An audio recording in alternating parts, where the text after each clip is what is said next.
Hello दोस्तों। मैंने अभी कुछ दिन पहले ट्रेडिंग शुरू की और सबसे पहले मैंने ये समझा कि ग्राफ्स को किस तरह से एनालाइज करना चाहिए, किस तरह से ये आइडेंटिफाई करना चाहिए कि कहाँ पे कौन सा शेयर किस नंबर पे रेजिस्टेंस होल्ड कर रहा है, वो अभी किस पोजीशन में है उसका ग्राफ, और क्या उस पोजीशन में उस पर इन्वेस्टमेंट करने से क्या चांसेस हैं कि आगे चल के जब वो ग्राफ ऊपर उठेगा तो मुझे उससे मुनाफा होगा। ये एक अच्छी स्ट्रेटजी है और ये सभी लोग इसको फॉलो करते हैं। पर धीरे धीरे समय के साथ मैंने ये पाया कि कुछ और फैक्टर्स भी होते हैं जिनको कि अगर हम अपनी स्ट्रेटजी में इंक्लूड करेंगे तो उससे शायद हमको मोर प्रॉपर एनालिसिस करने में हेल्प मिलेगी। तो उनमें से एक जो स्ट्रेटजी है वो मैं ये चेक करता हूँ कि किसी दिन कौन सी कंपनीज़ में बल्क में डील्स हुई हैं, बल्क में बाय हुए होंगे या सेल हुए होंगे, और फिर मैं उसको को रिलेट करता हूँ कुछ और डेटा के साथ, और उसके बेसिस पे अब अपनी स्ट्रेटजी को मैं बनाने लगा हूँ। जैसा कि आप देख सकते हैं, आज 19 अप्रैल के दिन जिन जिन कंपनीज़ में बल्क में डील हुई है मेरी लिस्ट अभी उसके सामने है। ये लिस्ट नेशनल स्टॉक एक्सचेंज की है। आप इसमें देख रहे होंगे कि कुछ रोज़ को मैंने इसमें हाईलाइट किया हुआ है और कुछ रोज़ नॉर्मल है। तो मैं करता क्या हूँ कि जो भी अ, किसी कंपनी में मान लीजिए कि कोई एक एंटिटी है, उसने क्या किया कि बल्क में बाय भी किए और सेल भी किए, तो ये मुझे लगता है ये जो शॉर्ट सेलिंग है, ये मुझे, क्योंकि मैं एक लॉन्ग टर्म इन्वेस्टर हूँ, ये मुझे ज़्यादा इंटरेस्ट नहीं करती है।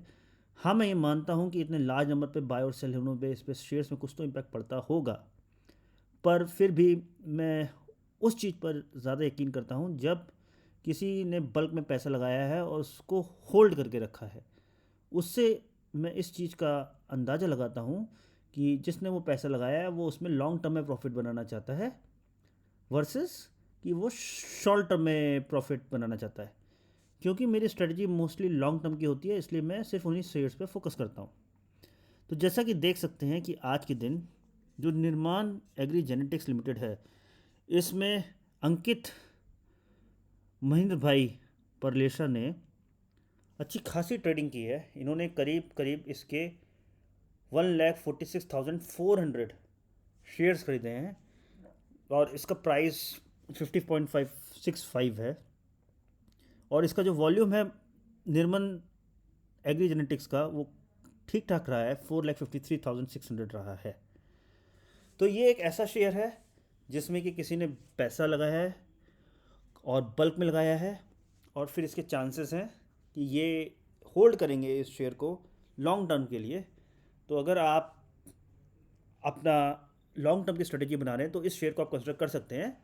पर आप सिर्फ इसमें मत जाइएगा, कुछ और फैक्टर्स हैं जिनको कि मैं आगे वाले वीडियो में कवर करने की कोशिश करूँगा। उसी तरह शुभ लक्ष्मी का मैं देखूँगा। इसमें जो गौरव इस शेठ हैं, इन्होंने करीब करीब इसके 50,000 क्वांटिटी के शेयर्स खरीदे हैं और इनका प्राइस 52 है पर शेयर है। और इसका जो वॉल्यूम था वो 1,70,000 रहा था। वॉल्यूम बहुत हाई नहीं है, वो ठीक ठाक है। अगर किसी को लगता है कि ये आगे चल के मल्टी बैगर शेयर हो सकता है तो वो इस शेयर को कंसिडर कर सकते हैं। उसी तरह से एक सोटेक फार्मास्यूटिकल लिमिटेड है, जिसका कुछ समय पहले एक आईपीओ भी आया था और तब से वो स्टॉक में लिमिटेड स्टॉक में रजिस्टर्ड है। अब आप देख सकते हैं कि इसमें जो Sambhavnath investments and financial privates हैं, उन्होंने इसके करीब करीब 1,80,000 शेयर्स खरीदे हैं, जिनका रेट 115.95 पैसे रहा है। और अगर आप देखेंगे तो इसका जो वॉल्यूम रहा है वो करीब करीब आज 1,96,800 रहा है, जो कि ठीक ठाक सा अमाउंट है। अब मैं उन शेयर्स पे फोकस करूँगा जिनमें कि कुछ लोगों ने सेल किए हैं अपने शेयर्स।